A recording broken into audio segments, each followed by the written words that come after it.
Graça e a paz de nosso Senhor e Salvador Jesus Cristo esteja sendo derramada nos nossos corações. Vamos abrir as Escrituras, Salmo de número 39. Nós estamos ainda vivendo sob o impacto do proclame. Muitos irmãos, 17 irmãos aqui da primeira igreja estiveram presentes, fazendo parte daqueles 1.261 pessoas que participaram daquele evento. Todos os estados do Brasil estiveram ali presentes, ouvindo, sendo alimentados, desafiados a falar sobre discipulado.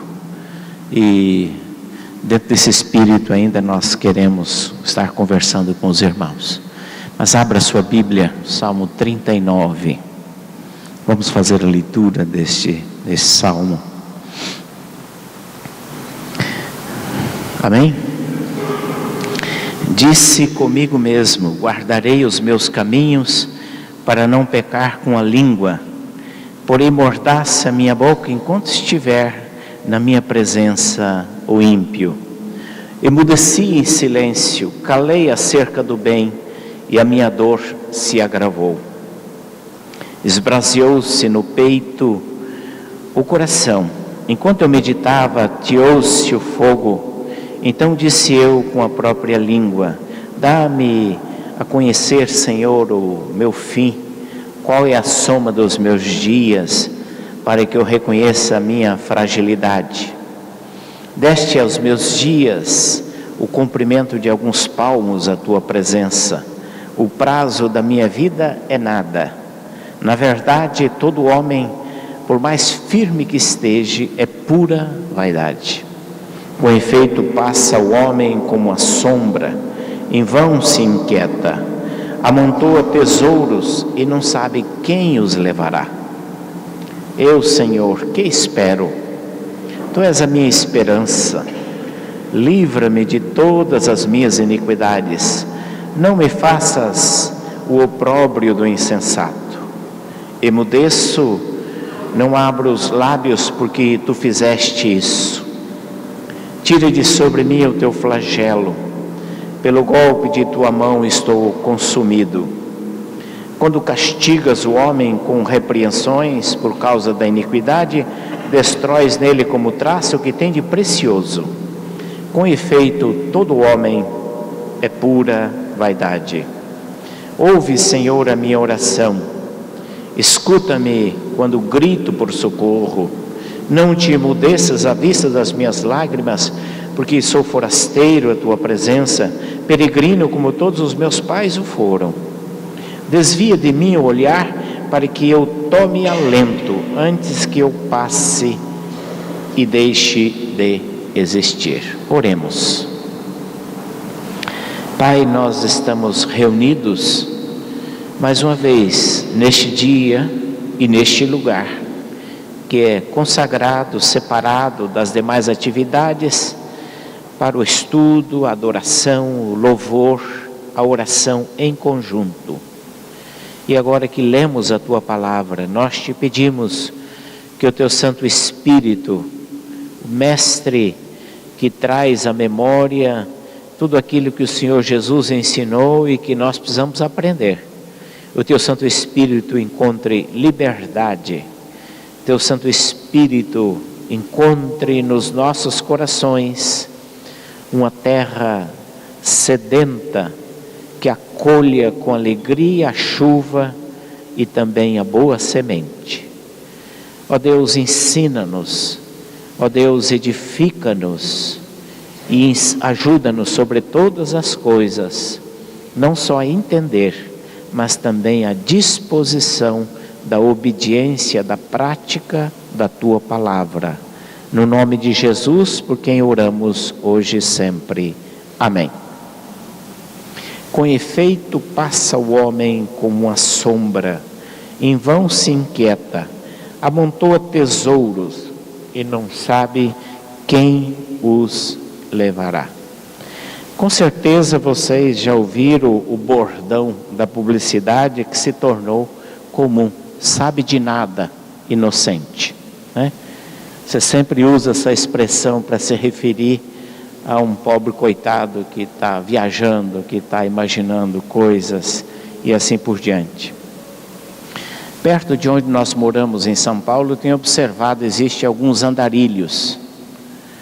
E especificamente quando sempre desço no ponto de ônibus para ir ao escritório central da igreja, vejo sempre aquele homem sentado ali. Ele carrega a média de 6 a 8 sacos de plásticos, mais ou menos dessa altura.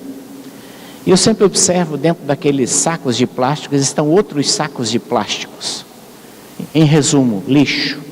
E ele carrega aquilo constantemente. Para onde ele vai, onde eu o vejo, ele está com aqueles sacos de plástico. Talvez ele pense que ali esteja o seu tesouro. Talvez ele pense que ali estejam os seus bens. E eu fico olhando e pensando, como o ser humano às vezes se ilude, como o ser humano às vezes carrega coisas inúteis. E como o ser humano às vezes dá valor para coisas totalmente, e não tem nenhuma importância, não tem nenhum valor para a vida. Ou também nós observamos os cachorros, os felinos, eles têm o hábito de demarcar o território. Quando nós morarmos em Fortaleza, nós, de vez em quando, eu e a Ruth, às vezes saímos passear com o nosso cãozinho, um vira-lata que a gente tinha em casa. Era o guardião da casa.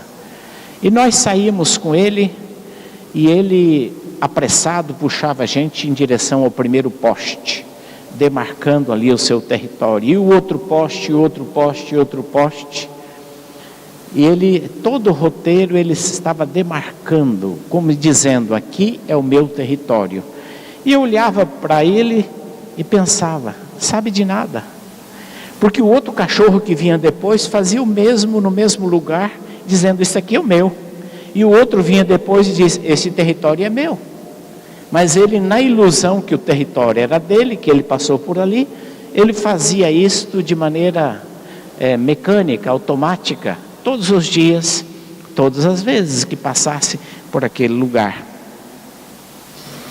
Mas há outras ilusões. Não sei se os irmãos ouviram falar do famoso baile da Ilha Fiscal.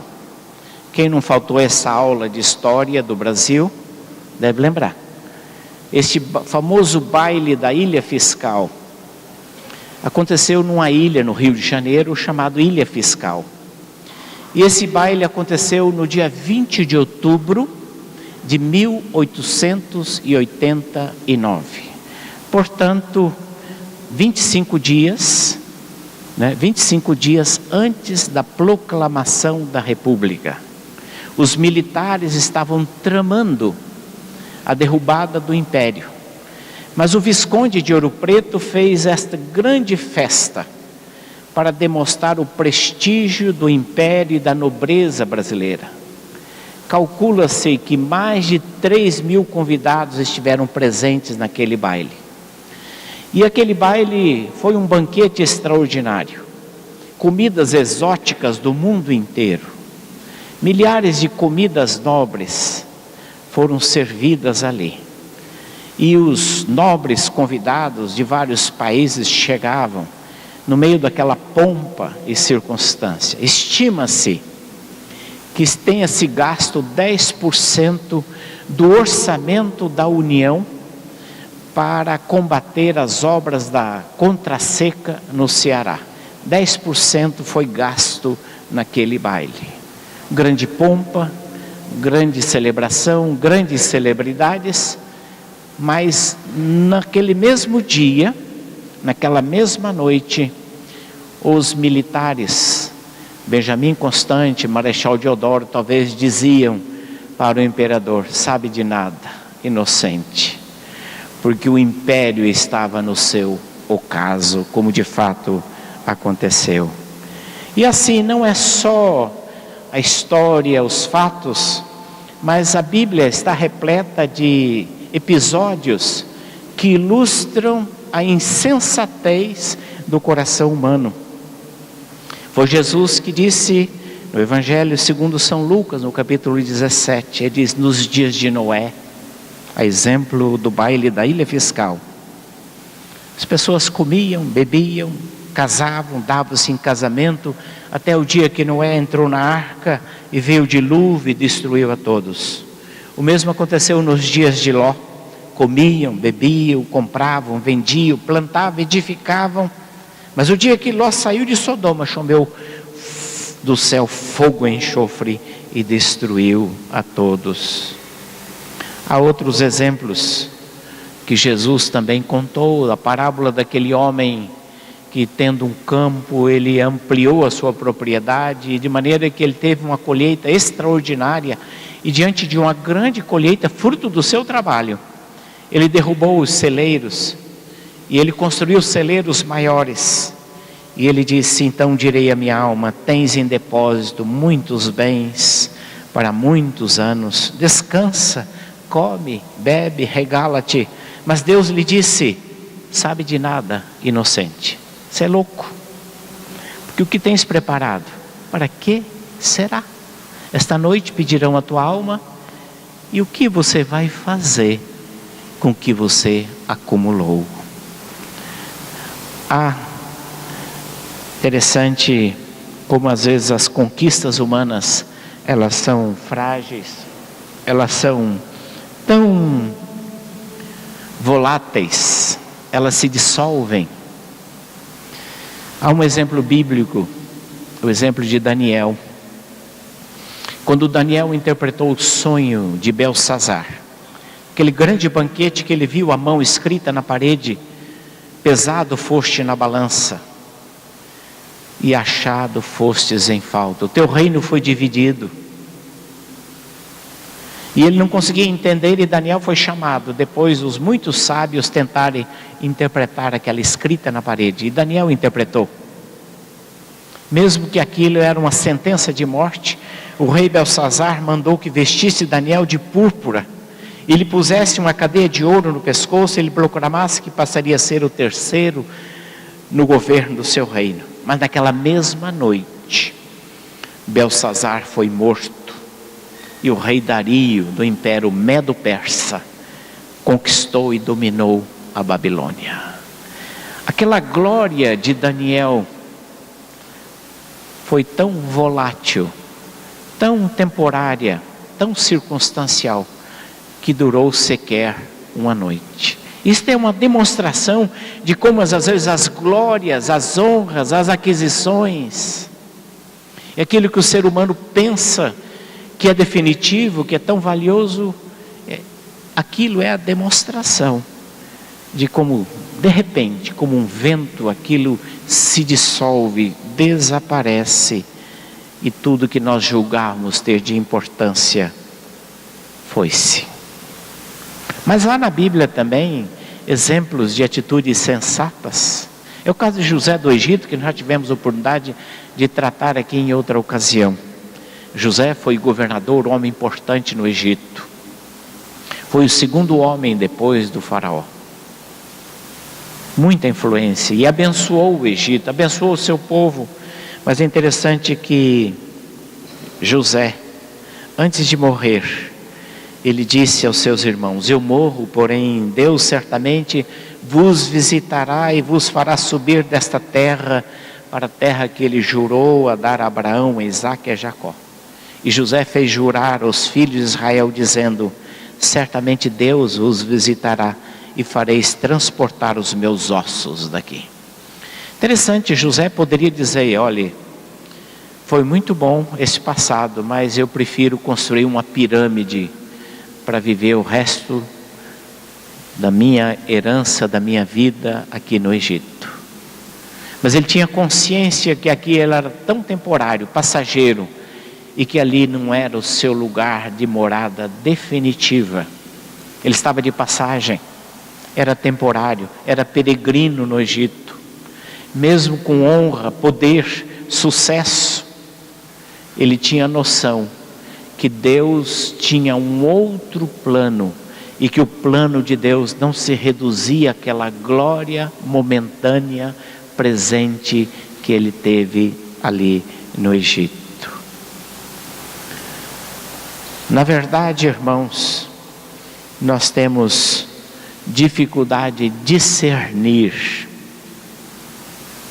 de ter o discernimento daquilo que é temporário, daquilo que é permanente. Nós temos dificuldade de discernir aquilo que é secundário daquilo que é o principal, das coisas relativas, daquelas coisas que são absolutas, das coisas que são realmente necessárias, das coisas que são prescindíveis, que você pode abrir mão sem nenhum problema e a vida continua abençoada, feliz e tranquila. Todos nós temos essa dificuldade.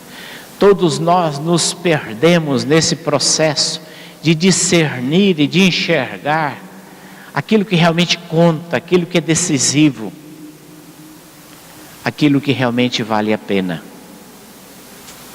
Os irmãos talvez já tenham lido, ouvido de falar de um livro, e ficou muito famoso no Brasil, de um grande guru da administração, Steve Covey.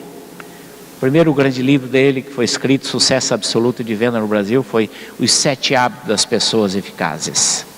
Ele escreveu outros livros nessa mesma linha dos 7 hábitos, depois escreveu sobre o 8º hábito. E Steve Covey, no seu livro Os 7 Hábitos das Pessoas Eficazes, ele fala desse quadrante da vida, que vocês talvez já viram. A vida é dividida entre 4 aspectos. Existem as coisas que são urgentes e importantes. Existem as coisas que são importantes, mas elas não são urgentes. Existem as coisas que não são importantes, mas também não são urgentes. Existem as coisas que não são importantes e não são urgentes. De maneira que a vida, ela gira em torno desse quadrante. É urgente e é importante. O que é urgente e importante? As crises, você terminar o TCC, né? Está perto do final do ano, defender a monografia, isso é urgente e importante. Se você não fizer, não apresentar o trabalho, tem que entregar amanhã o professor. Se você não entregar, você vai ser penalizado, arrisca perder o semestre, perder o ano. Existem as coisas que são importantes, mas não são urgentes. Cuidar da saúde é importante, mas talvez você não puder cuidar amanhã, pode cuidar depois de amanhã, pode cuidar semana que vem, dependendo da situação, do problema. O planejamento da vida, descobrir, discernir novas oportunidades. Isso é muito importante, mas talvez não tenha a dimensão da urgência. Existem aquelas coisas que não são importantes, mas às vezes são urgentes. Quando você está trabalhando, toca o telefone. Não outra vez é importante atender, mas a urgência, alguém bate a porta, alguém interrompe o seu trabalho, uma atividade que você está fazendo. E existem as coisas não importantes e não são urgentes. Por exemplo, a gente ficar no Facebook, que é uma coisa que a gente gosta de fazer, né? Não é importante e não é urgente. Mas às vezes a gente gasta muito tempo na internet, navegando, andando. E principalmente o pecado maior é fazer isso na hora do culto, né? Aí que o pecado tem uma dimensão muito maior. O famoso WhatsApp. Steve Covey, do ponto de vista da administração, ele nos ajuda a entender, na perspectiva da vida cristã, que na vida cristã também nós precisamos discernir as coisas urgentes e importantes. As coisas importantes, mas que não são urgentes. E precisamos discernir na vida cristã as coisas não importantes e as coisas que não são urgentes na vida cristã. Nesse sentido, o Senhor Jesus desafiou as pessoas a refletirem sobre isto. Isso que o Steve Covey está falando não é nenhuma novidade. ele baseia muito dos seus princípios de administração na Bíblia. Ele conhece profundamente a Bíblia, conhecia, que faleceu em 2012. O Senhor Jesus mostra na parábola da grande ceia uma ilustração muito clara disso. Diz: um homem preparou uma grande ceia e convidou. E na hora que a ceia estava pronta, a mesa estava posta, ele mandou o empregado dizer: pode vir, pode vir. Como hoje tivemos uma grande ceia na casa do Isaías da Dedioneiro, né? Um grande banquete lá. E nós recebemos o aviso aqui por volta de 12:00. Está posta a mesa, vamos para lá que está na hora. É verdade que foi um grupo considerável, mas talvez outros não puderam ir, tiveram as suas escusas. Como naquela parábola, as pessoas arrumaram desculpas. Um disse: comprei um campo, preciso ir vê-lo. Embora fosse à noite a ceia, ele ia ver um campo à noite. Não sei como que poderia ser isso, mas ele ia ver o campo à noite. Outro disse: eu comprei 5 juntas de bois e preciso experimentá-las. Ninguém comprava 5 juntas de bois sem experimentá-las antes, como era a cultura e a prática. Mas ele disse que ia experimentar. Experimentar depois de comprar não fazia muito sentido. E experimentar junta de bois à noite também não faz sentido. Mas ele usou essa desculpa. E o terceiro disse: eu casei-me, não posso ir. Também não tinha nada a ver. Casou, não vai numa festa. Mais uma razão para celebrar, né? A única escusa que o casado, o recém-casado tinha, era de ser convocado à guerra. Mas ali não era uma guerra. Era um banquete. E o banquete não ia durar a vida inteira, era só uma noite. Mas ele usou a desculpa do casamento. Agora observem que todos eles usaram boas desculpas para não fazer coisas melhores. O primeiro diz: eu comprei um campo. Significava que ele tinha empreendimentos, tinha visão empresarial, expandindo os seus negócios, era trabalhador, não era indolente, não era preguiçoso.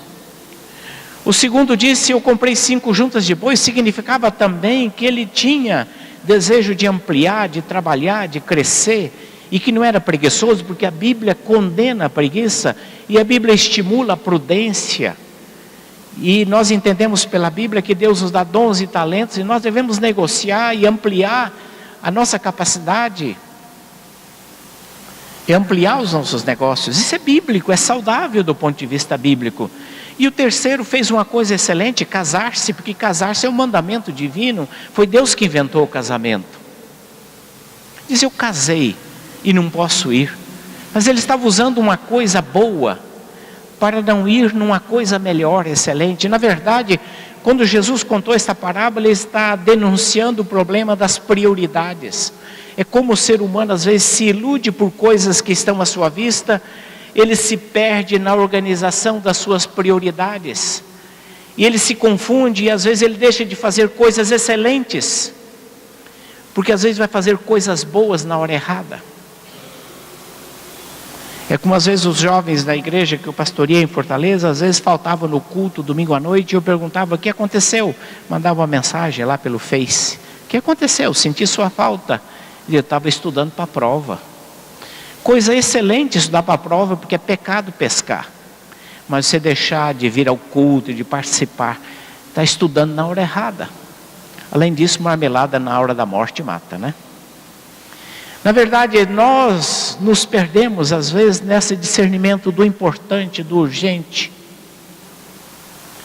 E nós nos confundimos e fazemos às vezes coisas que são louváveis e aprovadas. Mas só que às vezes estamos fazendo nós na hora errada. É a pessoa que diz: eu preciso conviver com a minha família, eu preciso passear com a minha família. Amém, precisa mesmo. Mas não faça isso na hora do culto. Não faça isso na hora do estudo da palavra de Deus na escola dominical. Porque você está fazendo uma coisa boa. E com isso deixando de fazer uma coisa excelente. Porque está fazendo uma coisa boa na hora errada. O Senhor Jesus Nos desafiou a entender que seguir a Jesus é aprender a estabelecer prioridade e a não se confundir com aquilo que às vezes nós julgamos que é imprescindível, inadiável, impostergável, que ninguém pode fazer no seu lugar, e às vezes alguém pode fazer no seu lugar, e nós nos perdemos. O Senhor Jesus nos desafia a segui-lo, e seguir a Jesus significa estabelecer o Senhor Jesus como prioridade. Aprender a estabelecer esta prioridade de Jesus. Se nós não entendermos o discipulado como prioridade, nós vamos passar a nossa vida toda confusa, nos atrapalhando com os nossos compromissos. Há um episódio no Evangelho segundo São Lucas, quando um jovem chegou para ele e disse: Senhor, seguir-te-ei por onde quer que fores. Ele disse: as aves têm os seus ninhos, as raposas têm os seus cavis, mas eu não tenho onde reclinar a cabeça. Ou seja, em outras palavras, você pensa que me seguir vai ter facilidade na vida, você está enganado. E ao outro Jesus disse: vem e segue-me. Ele disse: permite-me que primeiro eu quero sepultar os meus pais. E Jesus disse: deixa os mortos sepultar os mortos. E ao outro Jesus: segue-me. Ele disse: tudo bem, mas eu primeiro quero despedir-los de casa. Jesus estava desafiando a prioridade. Não é que Jesus estava dizendo: olhe, abandone, negligencie a família. Família não tem valor, família não é importante. Porque a Bíblia diz que se alguém não tem cuidado dos seus, da sua família, tem negado a fé, é pior do que um incrédulo. É o apóstolo Paulo escrevendo a Timóteo. E devemos cuidar da nossa família. E Jesus não está contraditando, não está em oposição a este ensino de Paulo. Devemos cuidar da nossa família. Devemos zelar pela nossa família. Mas o que Jesus estava dizendo: olha, você está colocando o discipulado, o seguir, como algo depois. Era como que essas duas pessoas estivessem dizendo assim: olha, eu posso seguir, mas eu tenho outras prioridades na minha vida. Eu posso seguir, mas seguir está condicionado.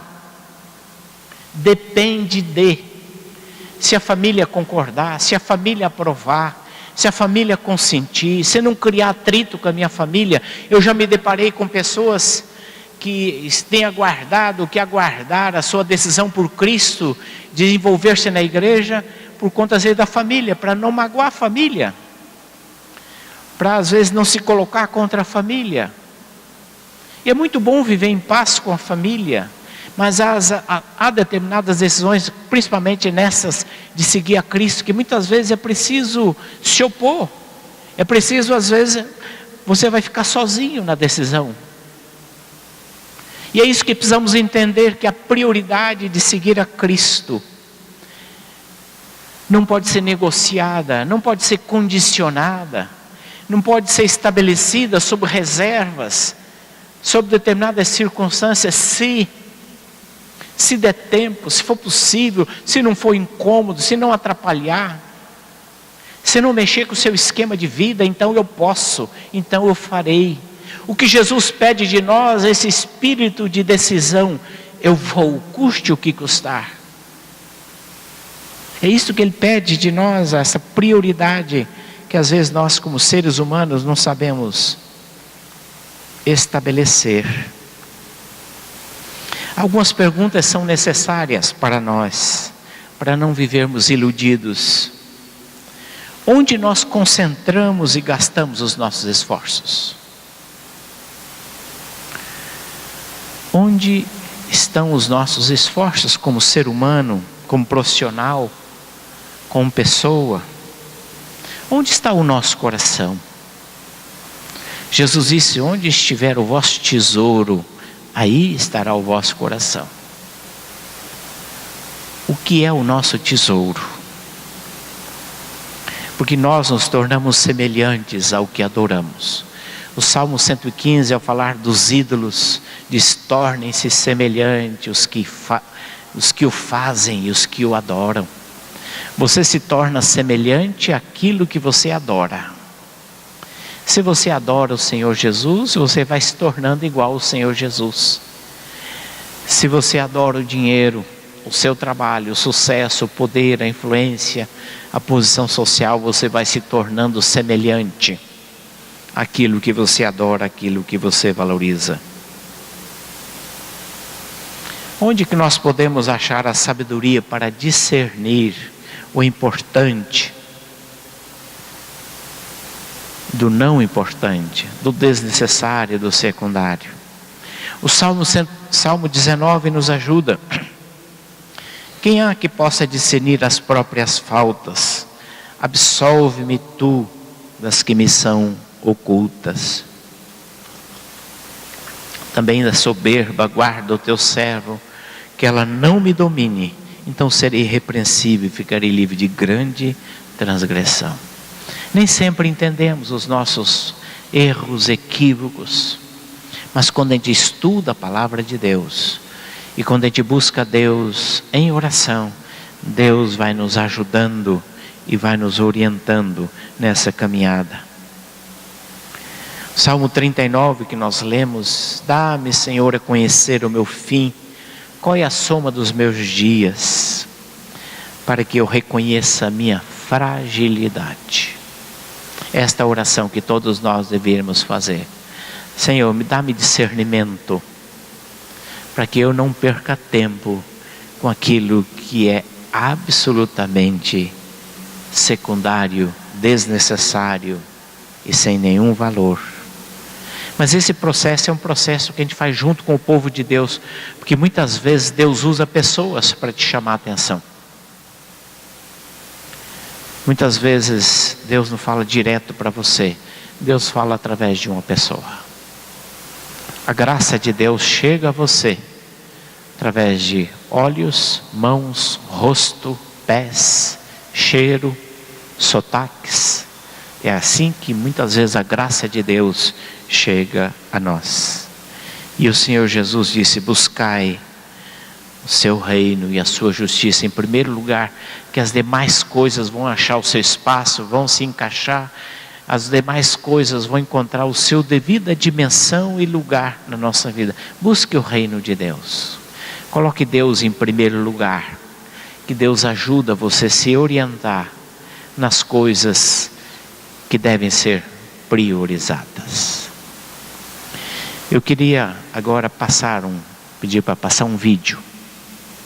Muitos de vocês já viram esse vídeo. É de um adolescente. Eu já assisti mais de 10 vezes esse vídeo. Mas que é muito importante, um adolescente que aprendeu a estabelecer prioridades e a viver sabiamente o curto tempo que Deus lhe deu. Vamos assistir o vídeo.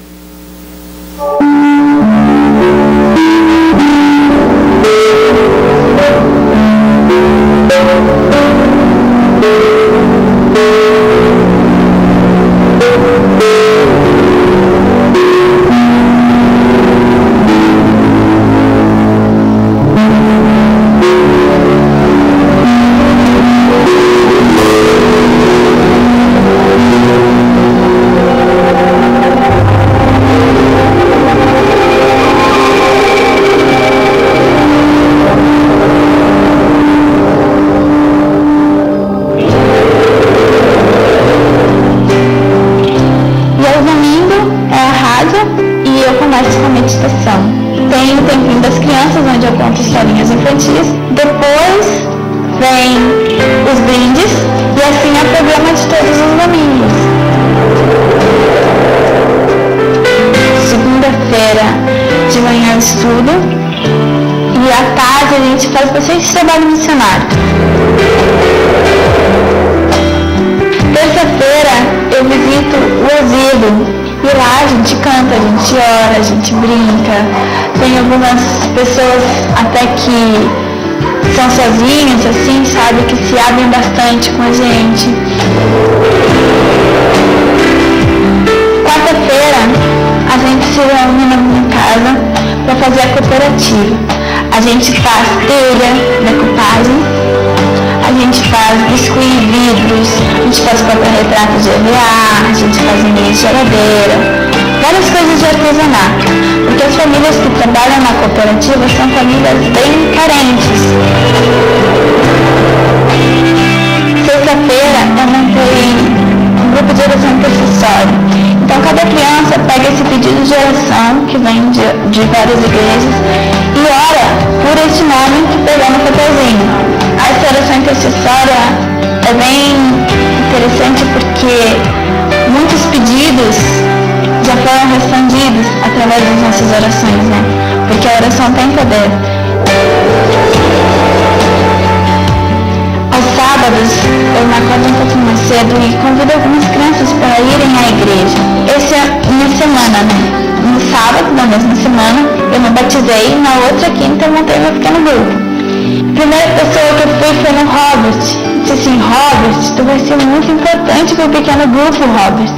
Um fazia chamada, outro era diácono, outro era recepcionista, outro era diaconisa, outro entregava a folhinha do tema. Só que cada um que tinha seu cargo tinha que levar 2 amiguinhos. Então o número de crianças foi aumentando. De 10 foi para 20, 25 e hoje se encontram as 45 crianças. O interessante é que, através do meu pequeno grupo, eu estou fazendo todos esses trabalhos missionários. Eu sou uma criança normal, porque eu estudo, eu brinco quando dá tempo, curto os meus pais, curto os meus irmãos. Jesus nos dá 24 horas. Se tirarmos 1 hora para fazer um trabalho missionário, entregar um folheto, entregar um curso bíblico, porque Jesus está voltando, Ele está mostrando sinais, profecias. Isso tudo já está se cumprindo. Se não fazermos a nossa parte agora, se quiser fazer amanhã, talvez não dê tempo.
Esta adolescente aprendeu a importância da prioridade. Organizar a vida em torno de prioridades que permanecem. Curva a sua cabeça. Vamos orar ao Senhor. Deus conhece o teu coração. Eu não sei como está a sua vida, quais são as suas prioridades, quais são os teus objetivos de vida. O que você sonha, o que você planeja e como você gasta o teu tempo. Mas o Senhor sabe. Coloque a sua vida na presença de Deus e peça discernimento da parte de Deus. Pai, em nome de Jesus, nós te pedimos que tu nos dê discernimento e sabedoria para ver as coisas que são importantes, urgentes, necessárias. Ajuda-nos, Senhor, a viver com sabedoria. Tem misericórdia, Senhor, de todos nós, porque às vezes nós nos empolgamos com coisas fúteis, passageiras e desnecessárias. Dá-nos a graça desta sabedoria e que teu nome seja glorificado em nossas vidas, em nome de Jesus. Amém. Amém.